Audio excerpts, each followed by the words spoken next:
दोस्तों नमस्कार। मैं हूं पांडेश्वर पांडे और आप सुनने जा रहे हैं आज उस अहंकारी दक्ष के अंत की कहानी जिसने शंकर भगवान का कभी मान सम्मान नहीं किया। दोस्तों, महादेव अपने अत्यंत भोले स्वभाव के कारण भोलेनाथ के नाम से प्रसिद्ध हैं। कहा जाता है कि जहां वो अपने भोले स्वभाव के कारण अति प्रसिद्ध हैं, वहीं अपने क्रोध के कारण उन्हें विनाश का देवता भी कहा जाता है। कहा तो यह भी जाता है कि अन्याय और अधर्म के साथ चलने वाला व अहंकार से भरा कोई भी प्राणी महादेव के रौद्र रूप से बच नहीं सकता। महादेव के इस भयंकर क्रोध का परिणाम एक अवतार उनका वीरभद्र अवतार भी है, जिसकी उत्पत्ति की कहानी प्रजापति दक्ष और उनकी पुत्री सती से जुड़ी हुई है। भगवान महादेव के वीरभद्र अवतार का प्रमुख उद्देश्य था प्रजापति दक्ष के अहंकार का हरण। दोस्तों, आज मैं आप लोगों के लिए इस वीडियो में लेकर आया हूं उस पौराणिक कथा का पूरा सच।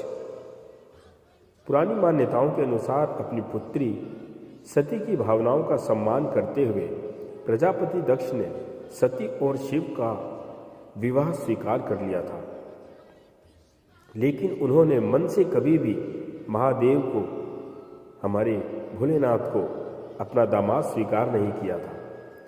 एक बार सभी ऋषि मुनि और देवतागण प्रयाग में इकट्ठा हुए। उनके साथ प्रजापति ब्रह्मा और महादेव भी मौजूद थे। वहां पर सभी ने एक विशाल यज्ञ का आयोजन किया था। जैसे ही दक्ष उस यज्ञ में पहुंचे तो वहां उपस्थित सभी ने अपना मस्तक झुकाकर उन्हें प्रणाम किया, लेकिन शिव अपनी जगह से नहीं हिले और ना ही उन्होंने प्रजापति दक्ष की तरफ देखा। ब्रह्मांड का अधिपति होने के कारण प्रजापति दक्ष के मन में अहंकार कूट कूट कर भरा हुआ था। महादेव के इस व्यवहार को उन्होंने अपना अपमान माना और क्रोध में उन्हें अपशब्द कहने लगे। दक्ष के हृदय में जल रही महादेव के प्रति क्रोध और ईर्ष्या की ज्वाला दिन प्रतिदिन बढ़ती जा रही थी। तत्पश्चात जब प्रजापति दक्ष ने कनखल में एक भव्य यज्ञ का आयोजन किया, तब उन्होंने अपनी पुत्री सती और महादेव के अलावा सभी को यज्ञ का निमंत्रण भेजा। उस वक्त महर्षि दधीचि ने उन्हें बहुत समझाया कि महादेव के न आने से यह यज्ञ कभी पूरा नहीं हो सकता, क्योंकि महादेव ही इस यज्ञ की आत्मा है। लेकिन प्रजापति ने उनकी एक भी नहीं सुनी। जब सती को यज्ञ का पता चला तो उन्होंने भगवान शंकर से जाकर इस यज्ञ के बारे में चर्चा की। उन्हें लगा कि शायद उनके पिता किसी कारणवश उन्हें निमंत्रण भेजना भूल गए हैं। यह सोचकर उन्होंने महादेव से वहां चलने की जिद की, लेकिन महादेव ने यज्ञ में जाने से इनकार कर दिया। उनके बहुत समझाने के बाद भी जब सती नहीं मानी, तब उन्होंने नंदी के साथ उन्हें प्रजापति दक्ष के यज्ञ में जाने की अनुमति दे दी, लेकिन वे खुद नहीं गए। मगर जैसे ही सती यज्ञ स्थल पर पहुंची तो अपनी पुत्री को देखकर दक्ष ने कोई खुशी जाहिर नहीं की और वहां उपस्थित सबके सामने अपनी पुत्री और महादेव को तुच्छ शब्दों से अपमान करने लगे। अपने पिता द्वारा महादेव का ऐसा अपमान होता देख सती ने वहां उपस्थित सभी को उनका अपमान करने के लिए धिक्कारा और उसी समय उन्होंने भगवान शिव का ध्यान करते हुए योगाग्नि द्वारा अपना शरीर त्याग दिया। यह घटना देख वहां उपस्थित सभी गण परेशान हो गए। उनके बीच हाहाकार मच गया और देवी सती के साथ यज्ञ में आए शिव गणों ने अत्यधिक क्रोध में वहां तोड़फोड़ शुरू कर दी। उनकी गुस्सा का कोई सीमा न रहा। तभी अचानक एक आकाशवाणी हुई कि हे मूर्ख दक्षराज, तुमने महर्षि दधीचि की बात न मानकर बहुत बड़ा अनर्थ कर दिया है। अब तुम्हारा विनाश निश्चित है। इधर सती के साथ यज्ञ में शिवगण कैलाश पहुंचे और उनके अग्नि में प्रवेश करने की खबर महादेव को दी। इतना सुनकर महादेव क्रोध से उन्माद में आ गए और गुस्से से उन्होंने अपनी जटा उखाड़ी और उसे धरती पर फेंक दिया। धरती पर गिरते ही उस जटा के 2 हिस्से हो गए, जिनमें से एक हिस्से से वीरभद्र और दूसरे से देवी महाकाली की उत्पत्ति हुई।